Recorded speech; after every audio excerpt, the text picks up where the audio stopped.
Hey everyone, this is Seven and you're watching my YouTube channel HFR Vlogs. আজকের পরিবেশটা সুন্দর, দেখতেই পাচ্ছেন সুন্দর, মানে মেঘলা মেঘলা পরিবেশ।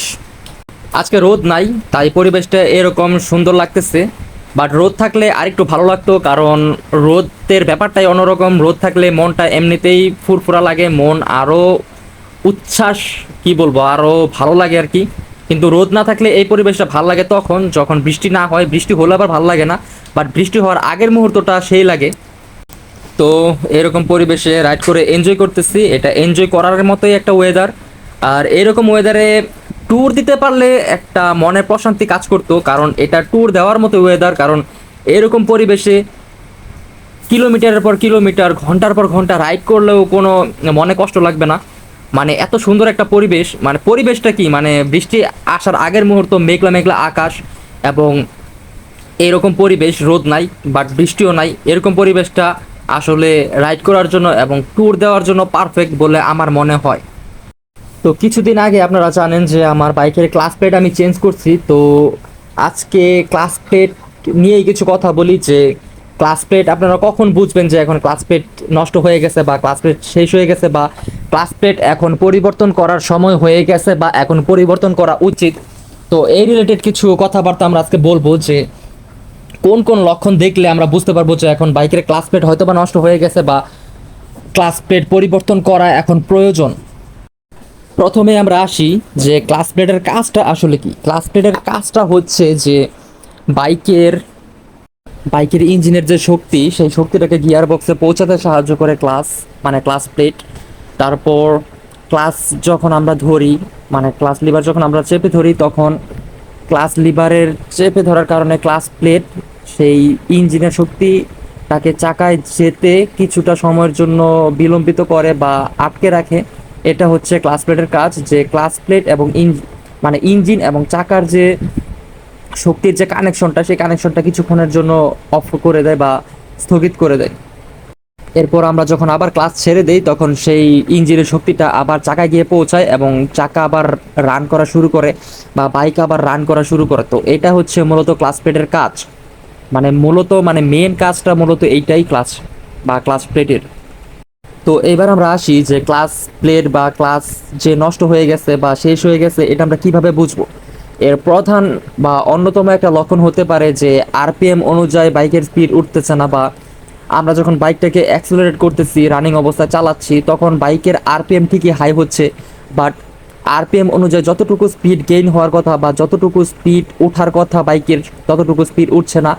বাইকে শুধু আওয়াজই হচ্ছে, আরপিএম হাই হচ্ছে, কিন্তু স্পিড, মানে কাঙ্ক্ষিত স্পিডটা আমরা পাচ্ছি না। তো এটা একটা মূলত বা অন্যতম একটা কারণ হতে পারে ক্লাস প্লেট যে শেষ হয়ে গেছে বা নষ্ট হয়ে গেছে বা পুড়ে গেছে এইটার।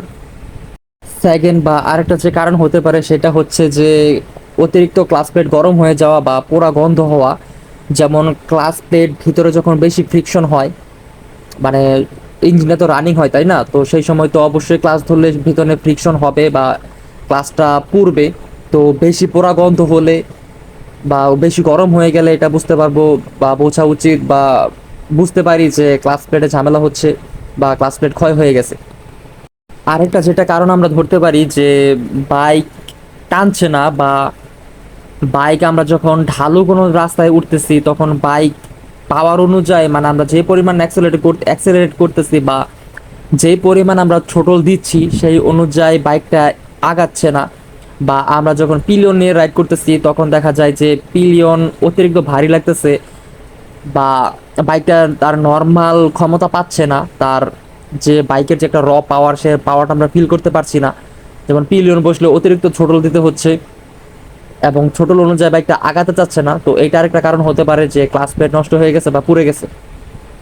আরেকটা যেটা কারণ হতে পারে, যে ক্লাস প্লেটের ফিল পরিবর্তন হয়ে গেছে, বা ক্লাস প্লেটের যে বা ক্লাস লিভারের যে ফিলটা আছে বা যে ফ্রি ফ্লোটা আছে, সেই ফ্রি ফ্লোটা নষ্ট হয়ে গেছে বা আগের মতো নাই বা আগের পর্যায়ে নাই। যেমন যেমন আমরা যখন বাইকের ক্লাস ধরি, তখন ক্লাস প্লেট যখন ভালো থাকে, তখন হালকা করে ক্লাচ ছাড়লেই কিন্তু বাইক আগাতে শুরু করে দেয়, এবং হালকা করে ক্লাচ ধরলেই কিন্তু বাইকটা ফ্রি হয়ে যায়।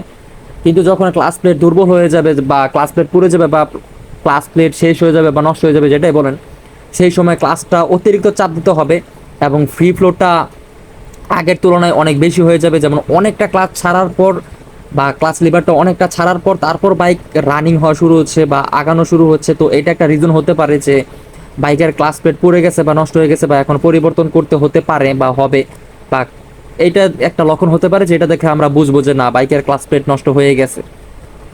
তো এতক্ষণ তো আমরা বললাম যে কি কি লক্ষণ দেখলে আমরা বুঝবো যে বাইকের ক্লাচ প্লেট নষ্ট হয়ে গেছে বা বাইকের ক্লাচ প্লেট পুড়ে গেছে বা ক্ষয় হয়ে গেছে বা পরিবর্তন করতে হবে, যেটাই বলি আমরা। তো এখন আমরা আসি যে আরও কি কি কারণে এসব মানে এসব ফিল হতে পারে। যার মধ্যে একটা কারণ হতে পারে যে ক্লাচ লিভারের পজিশন ঠিক নাই। তারপর আরেকটা হতে পারে যে ক্লাসের যে ফ্রি ফ্রি প্লেটটা আছে সেই ফ্রি প্লেটটা অ্যাডজাস্টমেন্ট ঠিক নাই, এই কারণেও হতে পারে এই ধরনের সমস্যাগুলো। তারপর আরেকটা যেটা কারণ হতে পারে যে অনেক সময় নিম্নমানের ইঞ্জিন অয়েল ভরলে এরকম সমস্যা দেখা দিতে পারে যে ক্লাস প্লেট একটু ভারী ভারী লাগে বা হার্ড লাগে বা গিয়ার শিফটিংয়ের সমস্যা হচ্ছে এরকম। অনেক সময় নকল ইঞ্জিন অয়েল বা মানে ডুপ্লিকেট ইঞ্জিন অয়েলগুলো বা খোলা ইঞ্জিন অয়েল ভরলে অনেক সময় এরকম লাগতে পারে। তারপর আরেকটা হতে পারে যে ক্লাসের যে স্প্রিংটা আছে স্প্রিংটা দুর্বল হয়ে যেতে পারে। আরও নানান ধরনের কারণ হতে পারে যেসব কারণে এরকম ফিল হতে পারে আর কি।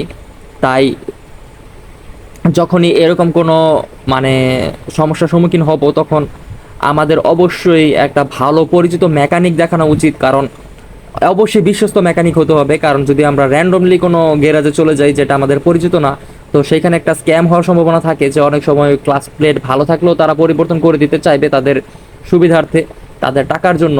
কিন্তু যখন আপনি একটা বিশ্বস্ত গ্যারেজে যাবেন বা বিশ্বস্ত মেকানিকের কাছে যাবেন তখন দেখবেন যে সে আসল তথ্যটা আপনাকে দিবে, যে আসলে কি সমস্যাটা হয়েছে, তখন সে সেটা সমাধান করে দিবে।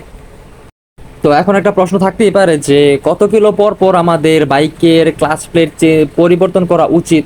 তো এটার আসলে কোনো নির্দিষ্ট কিলোমিটার নাই, কারণ স্থানকাল পাত্র ভেদে, পাত্র তো যদিও এখানে নাই, আমি আর কি এমনি এটা বললাম আর কি কথার ফ্লোতে, যে স্থানকাল ভেদে বা ট্রাফিকিং ভেদে বা রাইডিং স্কিলের উপর এটা অনেকটা ডিপেন্ড করে। যেমন আমার বাইকের ক্লাচ প্লেট গেছে 40,000 কিলো প্লাস হওয়ার পর, অনেকের দেখা যায় 20,000 10,000 কিলোতেও অনেকের ক্লাস প্লেট চলে যায় বা ক্লাস প্লেট পুড়ে যায়। এটা হচ্ছে টোটালি রাইডিং স্কিলের উপর ডিপেন্ড করে যে আপনি কতটা ক্লাস ইউজ করতেছেন রাইডিংয়ের সময়, তারপর আপনি কতটা জ্যাম জটে রাইড করতেছেন, আপনি শহরে নাকি গ্রামে নাকি হাইওয়েতে রাইড করতেছেন, এগুলোর উপর অনেকটা নির্ভর করে। কারণ ক্লাস প্লেট যত ধরবেন তত ক্ষয় হবে। যেমন আমি আমার বাইকটা সবসময় ইঞ্জিন ব্রেকে ইউজ করি, আমি জাস্ট গিয়ার শিফটিংয়ের সময় এবং বাইকটা যখন একদম থামাই ফেলি তখন ক্লাস ধরি, এর বাইরে আমি বাইকে কখনো ক্লাস ধরি না। এই কারণে আমার ক্লাস প্লেট এতদিন টিকছে, আরও হয়তো বা টিকতো, আমি জ্যামজটে রাইড করছি অনেক, এই কারণে হয়তো চলে গেছে। তো এখন যে নতুন ক্লাস প্লেটটা লাগাইছি এটা দিয়ে আমি ট্রাই করবো আরও বেশি চালানোর, কারণ জ্যামজট আমি এখন টোটালি অ্যাভয়েড করার ট্রাই করি, তারপরও পরে যাই। তো এটা আর কি ডিপেন্ড করে যে আপনার রাইডিং স্কিল কতটা তার উপর। তাই এটার কোনো নির্দিষ্ট কিলোমিটার নাই যে এত কিলোমিটার পর পরই চেঞ্জ করতে হবে। তাই আমি বলবো যে শুধু বাইকের মাইলেজ দেখে বা বিভিন্ন লক্ষণ দেখেই শিওর হয়ে যাবেন না যে বাইকের ক্লাস প্লেট নষ্ট হয়ে গেছে বা পুড়ে গেছে। আগে সেটাকে অবজার্ভ করেন, দেখেন যে কি হয় বা কোন পর্যায়ে যাচ্ছে, তারপরে আগে অ্যাডজাস্টমেন্টগুলো ঠিক করেন। তারপর যদি সমস্যা হয় তারপর মেকানিকের কাছে যান, এরপর তো আপনি শিওর হয়ে যাবেন যে কি হয়েছে না হয়েছে। তারপর দরকার পড়লে আপনি ক্লাস প্লেটটা চেঞ্জ করে নেন, এটাই বেটার হবে। দেখতে দেখতে পঞ্চবটি পার হয়েও আমরা চলে আসছি, এখানে মেবি কোনো সমাবেশ হবে, প্যান্ডেল করতেছে এবং আশেপাশে অনেক পুলিশ দেখলাম আজকে রাস্তায়। হয়তোবা সিকিউরিটির কোনো ব্যাপার আছে, হয়তোবা কোনো রাজনৈতিক সংগঠনের কোনো সমাবেশও হতে পারে, আমি আই ডোন্ট নো, যেহেতু আমি ওইভাবে রাজনীতির সাথে যুক্ত না তাই আমি এসব বলতে পারলাম না। তো আকাশটা সুন্দর লাগতেছে, পরিবেশটা সুন্দর এবং মানে পরিবেশটা অসাধারণ লাগতেছে। আকাশ প্লাস রোদ নাই, মেঘলা আকাশ এবং আশেপাশে গাছপালা এবং এই সুন্দর একটা ফাঁকা রাস্তা, সব কিছু একদমই মানে জোস। আর ঝিরিঝিরি বৃষ্টি পড়তেছে, আই ডোন্ট নো যে আপনারা দেখতে পাচ্ছেন কিনা, ক্যামেরায় কতটা দেখা যাচ্ছে, বাট বৃষ্টি পড়তেছে। তো আজকে আর ভিডিওটা বড় না করি, আপনাদের থেকে আজকে আমি এখানেই বিদায় নিয়ে নেই। আজকে এই একটু রাইডটা এনজয় করি আর কি। তো হোপ রাখতেছি ভিডিওতে কোনো কিছু ভালো লাগছে, কোনো কিছু ভালো লাগলে একটা লাইক করে দেবেন এবং সাবস্ক্রাইব করে হয়ে যাবেন আমাদের ফ্যামিলি মেম্বার, এবং কমেন্ট করে জানাবেন কে কোথা থেকে ভিডিও দেখছেন। এবং যতক্ষণ পর্যন্ত আমি নেক্সট ভিডিও নিয়ে না আসছি, আমরা থাকবো ভালো, আমরা থাকবো সুস্থ এবং প্রত্যেকে টেক কেয়ার করবো ইনশাআল্লাহ। Bye bye.